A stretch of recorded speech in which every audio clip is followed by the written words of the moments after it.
नमस्कार साथियों, आपका पेट्रोल पंप यूट्यूब चैनल में आपका हार्दिक स्वागत है। जैसा कि आप सभी को पता है कि तेल कंपनियों द्वारा 19 अक्टूबर से सिलेक्शन की प्रक्रिया शुरू कर दी थी, जिसमें सबसे पहले जिस लोकेशन पर सिंगल एप्लीकेंट थे उन लोकेशंस के जो एप्लीकेंट थे उनका सिलेक्शन कर दिया गया और उसमें आगे की प्रक्रिया के तौर पे उनका जो डॉक्यूमेंटेशन की प्रक्रिया की गई और उसके बाद में आगे एलईसी और उसके बाद एफवीसी वगैरह स्टार्ट हो चुकी है।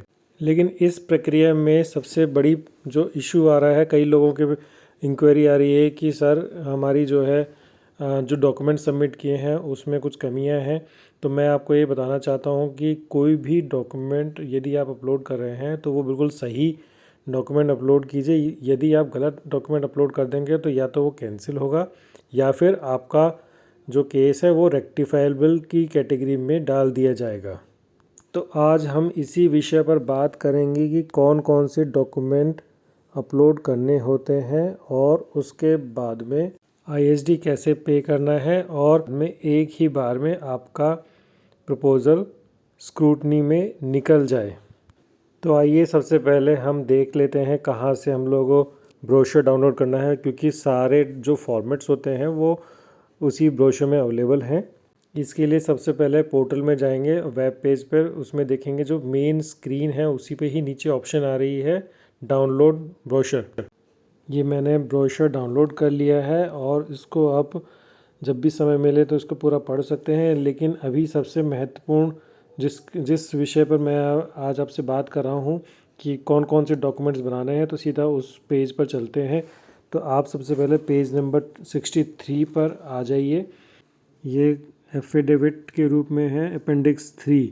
इसमें जो भी लैंड आप ऑफ़र कर रहे हैं उसमें जो जितने भी कोनर्स हैं उनको देना होता है। तो हम कुछ केस डिस्कस करेंगे, जैसे कि अगर आप ग्रुप 1 के अंतर्गत अप्लाई कर रहे हैं और ख़ुद के नाम से लैंड है आपके नाम से रजिस्ट्री के रूप में या फिर रजिस्टर्ड लीज़ है, तो इसमें आपको अपेंडिक्स 3 देने की ज़रूरत नहीं है। लेकिन यदि आपकी जो लैंड है उसमें को ओनर्स के रूप में आपके फैमिली मेम्बर्स हैं तो उन जितने भी को ओनर्स रहेंगे उनको ये एफिडेविट देना होगा।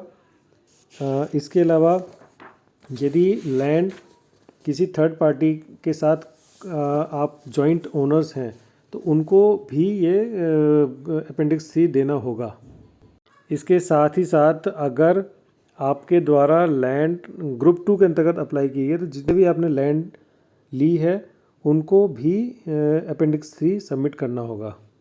ध्यान रहे अपेंडिक्स 3 जो है वो लैंड ओनर्स के नाम से ही परचेज़ किया जाना है। जो एफिडेविट है उसको उसके उन्हीं के नाम से परचेज़ किया जाना है और साथ ही साथ डेट ऑफ एफिडेविट जो होगी वो एडवर्टीज़मेंट की डेट के बाद का होना चाहिए और एप्लीकेशन की डेट से पहले का होना चाहिए। जितनी भी ब्लैंक स्पेस है वो पूरा फिल करना है, कोई भी कॉलम छोड़ना नहीं है आपको।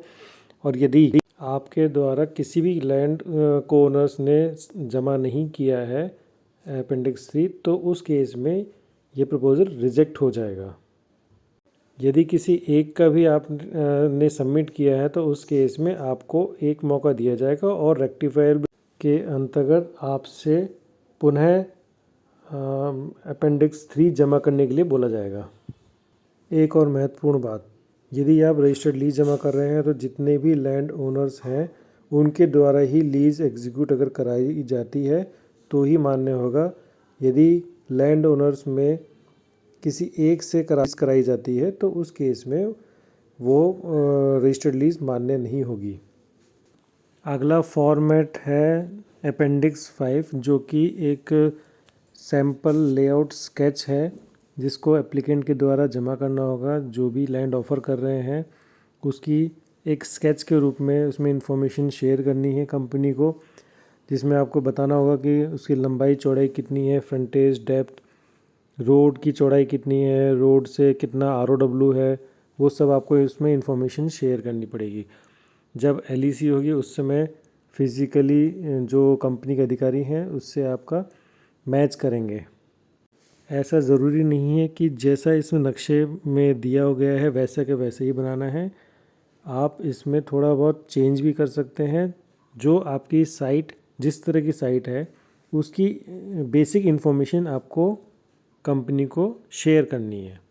अगला जो फॉर्मेट है वो अपेंडिक्स 6 है, जो कि standard format for SC/ST category certificate है।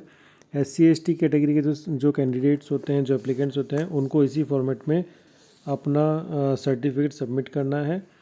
यदि आपने अपेंडिक्स 6 नहीं बनवाया है तो भी कोई प्रॉब्लम नहीं है, बशर्ते आपके पास जो पुराना SC/ST का जो सर्टिफिकेट है वो वैलिड होना चाहिए। साथ ही साथ एप्लीकेंट जिस कास्ट को बिलोंग करते हैं उसका गेजेटेड नोटिफिकेशन इस फॉर्मेट के अनुसार होना ज़रूरी है, जो कि कॉम्पिटेंट अथॉरिटी द्वारा इशू किया जाता है।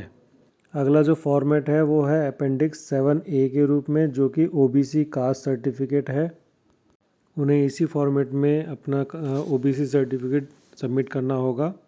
यदि OBC एप्लीकेंट इस फॉर्मेट में अपना सर्टिफिकेट नहीं बनवा पाए हैं और उनके पास यदि पुराना सर्टिफिकेट अवेलेबल है तो उनको ये ध्यान रखना होगा कि एप्लीकेंट जिस कास्ट को बिलोंग करते हैं उसका गेजेटेड नोटिफिकेशन और जो अपेंडिक्स 7A में जो गेजेटेड नोटिफिकेशन है वो मैच करे। इसका मतलब एप्लीकेंट जिस कास्ट को बिलोंग करते हैं वो कास्ट गवर्नमेंट ऑफ इंडिया और साथ ही साथ स्टेट गवर्नमेंट के द्वारा रिकॉग्नाइज होनी चाहिए और एप्लीकेंट नॉन क्रीमी लेयर के अंतर्गत आना चाहिए। OBC एप्लीकेंट को अपेंडिक्स 7B, जो कि एफिडेविट के रूप में होता है, अंडरटेकिंग होता है, वो जमा करना ज़रूरी होगा। अगला जो फॉर्मेट है वो है अपेंडिक्स 8, जो कि स्टैंडर्ड फॉर्मेट है CC1 कैटेगरी के लिए, जिसके अंतर्गत paramilitary, police, PSU, government personal के जो एप्लीकेंट्स होते हैं वो आते हैं। ये सर्टिफिकेट जो भी कॉम्पिटेंट अथॉरिटी होता है डिपार्टमेंट के, उनकी तरफ से इशू किया जाता है, तभी वैलिड होगा। अगला जो फॉर्मेट है वो है अपेंडिक्स 9A, 9B और 9C, जो कि फिज़िकल हैंडीकैप जो एप्लीकेंट्स होते हैं उनके लिए दिया गया है। उनको इन्हीं फॉर्मेट में अपना फिज़िकल हैंडीकैप का सर्टिफिकेट है वो बनवा कर और उसके बाद सबमिट करना होगा। 9A परमानेंट फिज़िकल इम्पेयरमेंट और ब्लाइंडनेस के लिए दिया जाता है। 9B मल्टीपल डिसेबिलिटी के लिए दिया जाता है और 9C जो 9A 9B में कवर नहीं है वो उन्हें 9C बनवाना होगा। अब जो लास्ट जो अपेंडिक्स रह गया है वो है अपेंडिक्स 10A, जो सबसे महत्वपूर्ण है और हर एप्लीकेंट को इसे बनवाना ज़रूरी है और सबमिट करना ज़रूरी है। इस एफिडेविट में एप्लीकेंट द्वारा डिक्लेरेशन दिया जाता है और उसमें सारी चीज़ कवर हो जाती हैं कि उनकी इंडियन सिटीजनशिप, उनकी डेट ऑफ बर्थ, उनका 10th एजुकेशन का year, plus multiple leadership norms, family member के बारे में, प्लस मैरिटल स्टेटस, इस तरह के सारे पॉइंट्स कवर किए जाते हैं। एक तरह से पूरा डिक्लेरेशन है कि आपको कंपनी के सारे नॉर्म्स, जो रूल्स रेगुलेशंस हैं उनको फॉलो करना होगा और कोई भी फॉल्स इन्फॉर्मेशन अगर आप शेयर करते हैं किसी भी समय कंपनी उस पर एक्शन ले सकती है, इंक्लूडिंग टर्मिनेशन ऑफ आपकी डीलरशिप भी कह सकते हैं, या फिर आपका जो एप्लीकेशन है उसको उसको रिजेक्ट किया जा सकता है।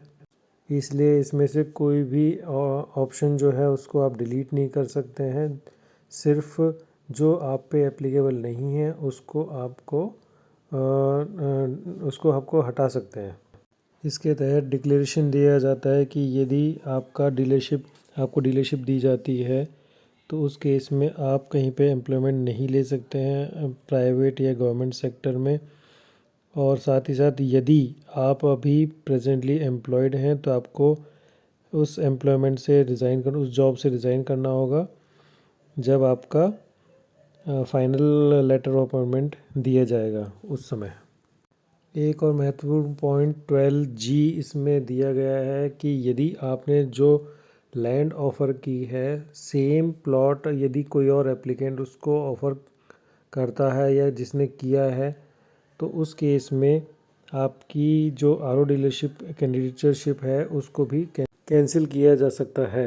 इसलिए आपको इस बात का बहुत ध्यान रखना है कि आप का जो लैंड है वो सिर्फ आपके द्वारा ही ऑफ़र की गई है।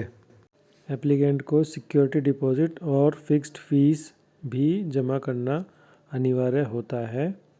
केरोसिन डीलर्स जिन्होंने अप्लाई किया है उनको पॉइंट नंबर 23 फिल करना अनिवार्य है।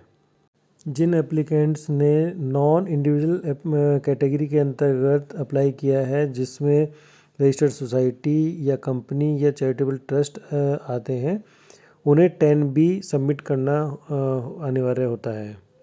तो आइए देख लेते हैं जल्दी से एक एप्लीकेंट को सिलेक्शन होने के पश्चात जो मेल आया है उसमें कौन कौन से डॉक्यूमेंट्स दिए गए हैं अपलोड करने के लिए, उसके बारे में बताया गया है। आप देख सकते हैं स्क्रीन पर। इस एप्लीकेंट को सबसे पहले 10A अपलोड करना होगा। उसके बाद में प्रूफ ऑफ एज के रूप में उसमें जो डॉक्यूमेंट्स दिए गए हैं उसमें self attested copy of 10th marksheet वो दे सकते हैं, या सर्टिफिकेट हो या फिर आपका स्कूल लिविंग सर्टिफिकेट या बर्थ सर्टिफिकेट या पासपोर्ट, इलेक्शन कार्ड जो होता है इलेक्शन कमीशन द्वारा जो जारी किया है तो वो, या पैन कार्ड या आधार, इनमें से कोई भी एक डॉक्यूमेंट जो है प्रूफ ऑफ एज के रूप में यूज़ किया जाएगा, उसको अपलोड कर सकते हैं। उसके बाद में एजुकेशन क्वालिफ़िकेशन में 10th होगी या फिर उस हायर एजुकेशन जो उसने डिक्लेयर की है अपने फॉर्म में, उसको अपलोड करना होगा। उसके बाद में अपेंडिक्स 3 जो दिया गया है, जितनी भी लैंड के को ओनर्स हैं उनको आपको अपलोड करना होगा। तो उसकी वो सारे डॉक्यूमेंट्स को इकट्ठे स्कैन करके अपलोड करना होगा। फिर उसके बाद में आता है खसरा खतौनी, जो भी लैंड ऑफ़र की है उसका खसरा खतौनी आपको अपलोड करना होगा विद नक्शा। फिर छठा पॉइंट है copy of land document in support of ownership. अब इसमें या तो आपके पास रजिस्टर्ड सेल डीड होगी या फिर आपकी लीज डीड होगी, तो उसमें से जो भी है आपके पास उसे स्कैन करके अपलोड करना होगा। पॉइंट नंबर 7 है आपका स्केच जो आपने बनाया होगा अपेंडिक्स 5, उसको स्कैन करके अपलोड करना होगा। और पॉइंट नंबर 8 है आपका जो पैन कार्ड है जो कि मैंडेटरी है, उसको स्कैन करके अपलोड करना होगा। अब इस एप्लीकेंट के केस में एक एलिजिबिलिटी क्राइटेरिया भी दिया हुआ है कैटेगरी के लिए, जो कि CC1 की कैटेगरी के था। उस एप्लीकेंट को उस सर्टिफिकेट को स्कैन करके अपलोड करना होगा। इसके अलावा जैसे SC ST या OBC इनके जो कैटेगरी वाले हैं या फिज़िकल हैंडीकैप हो गए, उनको भी इसी तरह से अपना सर्टिफिकेट को स्कैन करके अपलोड करना होता है। ध्यान रहे सारे डॉक्यूमेंट्स सभी सेल्फ अटेस्टेड होने चाहिए। जो एफिडेविट हैं जिसमें अपेंडिक्स 3 हैं वो डिपेंडेंट के नाम से ही होने चाहिए और उनके द्वारा ही साइन किए होने चाहिए। इन सभी डॉक्यूमेंट्स को सबमिट करने के लिए आपको 10 दिन का समय दिया जाएगा। यदि 10 दिन के अंदर आप सबमिट नहीं करते हैं तो 10 दिन और दिए जाएंगे, और तब भी अगर डॉक्यूमेंट नहीं जमा करते हैं तो आपका सिलेक्शन कैंसिल कर दिया जाएगा। तो आइए देखते हैं किस तरह से आपको अपने डॉक्यूमेंट्स अपलोड करने हैं। सबसे पहले आपको अपना पोर्टल पर जाकर उसको अपना जो ID पासवर्ड है उसके थ्रू आपको लॉगिन करना होगा। लॉगिन में जब ओपन हो जाएगा पेज, उसमें आपको जाना है अप्लाइड एडवर्टीज़मेंट में। वहाँ पर आपको डॉक्यूमेंट्स अपलोड करने की ऑप्शन आएगी। आप उसको क्लिक करेंगे तो ये सामने जो स्क्रीन दिख रहा है वैसा पेज खुलेगा। इसमें आप देख सकते हैं कि 8 डॉक्यूमेंट्स अपलोड करने की ऑप्शन दिखा रहा है। सबसे पहले है अपेंडिक्स 10A, उसके बाद में प्रूफ ऑफ एज या डेट ऑफ बर्थ के लिए आपको ऑप्शन दिखाई देगा। फिर है प्रूफ ऑफ एजुकेशन क्वालिफ़िकेशन, उसके बाद में खसरा खतौनी और इक्विवेलेंट रेवेन्यू डॉक्यूमेंट जो भी या नक्शा हो तो वो आप इसमें अपलोड कर सकते हैं। उसके बाद में land documents in support of ownership और लीज राइट, तो इसमें आप सेल डीड और रजिस्टर्ड लीज डीड जो है उसको अपलोड कर सकते हैं। फिर है अगला स्केच ऑफ ऑफर्ड प्लॉट, उसमें आप स्केच अपलोड कर सकते हैं। उसके बाद में पैन कार्ड के लिए अलग से ऑप्शन दी गई है। और अपेंडिक्स 3 है, अपेंडिक्स 3 में जितने भी अपेंडिक्स 3 होंगे उसको आपको यस पे क्लिक करके उसको अपलोड करना होगा। इसमें आपको मैं बता देता हूँ, पहले जब सिलेक्शन 19 तारीख से शुरू हुए थे, जब लोगों ने अपलोड करना शुरू किया था, उस समय अपलोड करने में बहुत दिक्कत आ रही थी। यहाँ पर आप स्क्रीन पे देख सकते हैं 10 MB की ऑप्शन दी गई है। उस समय 2.5 या 3 MB से ज़्यादा डॉक्यूमेंट अपलोड नहीं हो रहा था, लेकिन अभी प्रॉब्लम सॉल्व हो चुकी है। अब जो है आप 10 MB तक अपने डॉक्यूमेंट अपलोड कर सकते हैं, कोई भी प्रॉब्लम नहीं आएगी। जब आप सारे डॉक्यूमेंट्स को सिलेक्ट कर लेंगे तो उसमें सबसे नीचे एक अपलोड की ऑप्शन आएगी, तो उसमें सभी डॉक्यूमेंट्स इकट्ठे अपलोड हो जाएंगे। अपलोड होने के बाद में आपका जो पेज होगा वो पेमेंट मोड पे चला जाएगा। पेमेंट मोड में जो है आपको उसमें ऑप्शन दिखाएगा कि पे नाउ ISD। आपको उसे क्लिक करके जो पेमेंट के गेटवे है उस पे आपको जाकर अपना जो इनिशियल सिक्योरिटी डिपॉजिट है, जैसे कि ओपन कैटेगरी के एप्लीकेंट्स के लिए 50,000 रिटेल आउटलेट के लिए है, और OBC के लिए 40,000 है, SC ST के लिए 30,000 है, तो वो आपको वहाँ से ऑनलाइन ट्रांसफ़र करना होगा। उसी तरह से रूरल कैटेगरी के जो RO हैं उसके लिए 40,000 ओपन कैटेगरी, 30,000 OBC कैटेगरी और 20,000 SC ST कैटेगरी के एप्लीकेंट्स के लिए ISD अमाउंट ट्रांसफ़र करना होता है।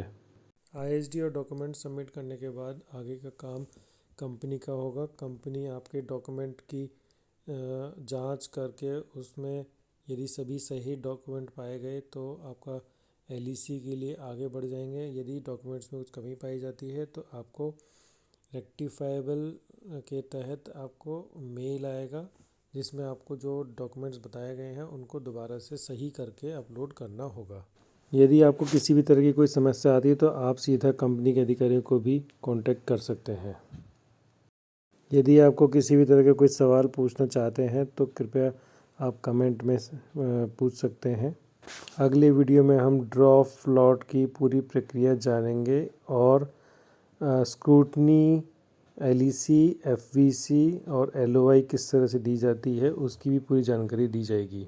आप सभी से अनुरोध है मेरे इस चैनल को सब्सक्राइब करें और अधिक से अधिक शेयर करें ताकि सभी एप्लीकेंट्स तक पूरी सही इन्फॉर्मेशन पहुंच सके। जय हिंद।